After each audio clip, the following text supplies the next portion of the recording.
She asked, hijab, isn't that oppression? No, it's not oppression, it's covering. The women covering their heads or covering their bodies is not an oppression. Their husband didn't tell them to do that. Their fathers didn't tell them to do that. Their sons didn't tell them to do that. The imam didn't say to do that. God said, for the Muslim ladies, draw your clothing across your bosoms and do not allow your natural ornaments to be shown except to those within your family circle. What are the natural ornaments of women, in case you don't know what they are?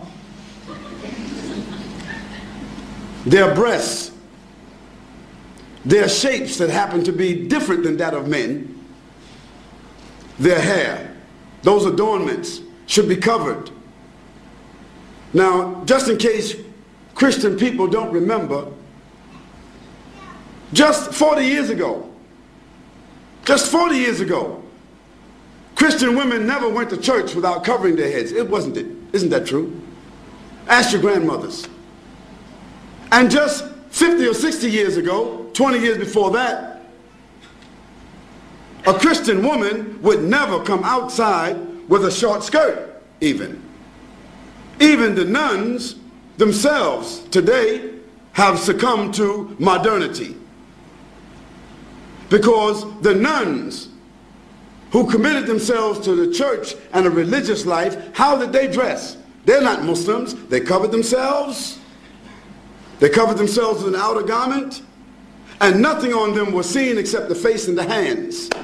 So if that was accepted by Christianity, it was accepted by religion. That wasn't something just that Muslim women were told, but Jewish women, Christian women, and Muslim women were ordered to do that in their scriptures. Now the fact that the modern civilizations chose to tell women they don't have to wear that and they can wear bikinis doesn't mean that God is wrong and they are right. Now for the Muslim lady, the wearing of the hijab is a protection for her. It's a distinction for her. Yes, it is a uniform so that she will be known to be a Muslim. She would not be molested. She would not be insulted.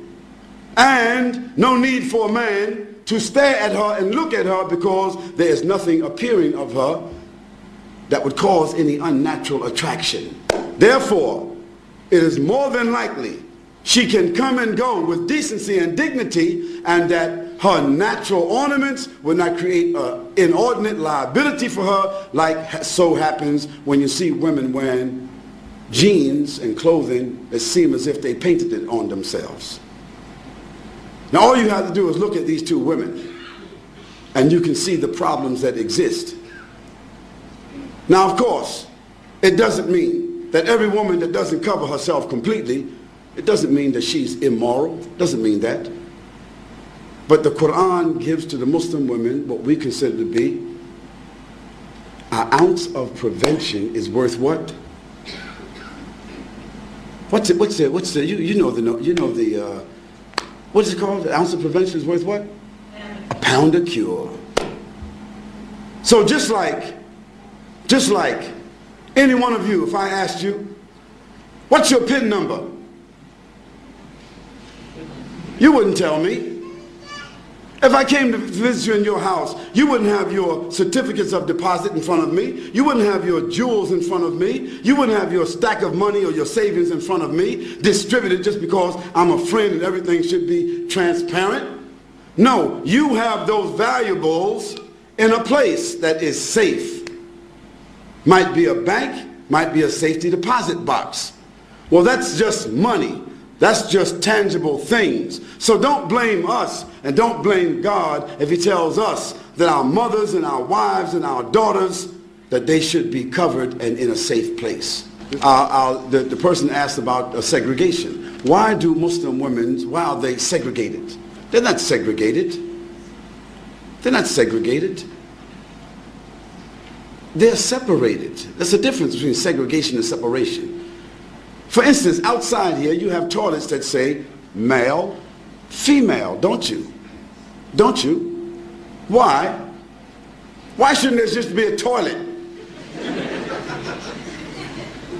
Because there are sensitivities that we as moral, decent, dignified, educated people accept, that there are sensitivities and privacy that the female would like to have as opposed to just walking into an open toilet. Now maybe in Amsterdam or some other places in Europe where they just have open toilets, it's different. But in most cases in the world, in most places in the world, they select to have a male and a female toilet.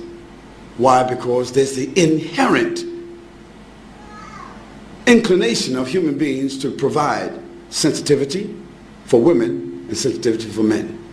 Now in Islam, for us, it's not a matter of being inherent. It is something which is God-given inspiration to do what? To separate the sexes. That means the genders.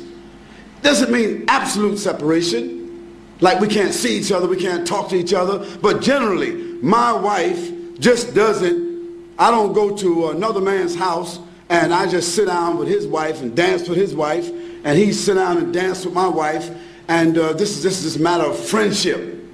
Bob, just drop over anytime you like. Okay? We don't do that. No, I come to visit Bob or Abdullah.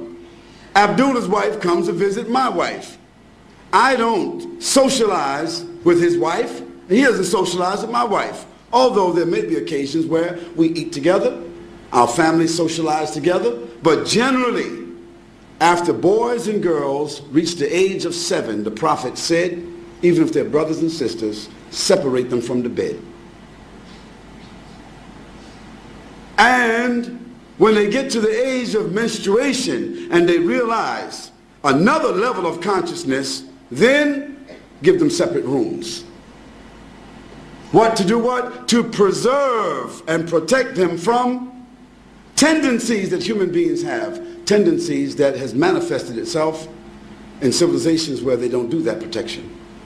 So we are obeying Almighty God. That's what we're doing. And sometimes we just have to believe what God orders us to do and benefit from the medicine. Sometimes when we don't follow what God tells us to do, then we see later on the reasons why. So we don't apologize for that. We say that it brings us dignity, it brings us distinction. Whether it be the hijab of the women or the separation of the men and the women, it brings us distinction, it brings us dignity and protection and morality, additional morality. That's why we do it.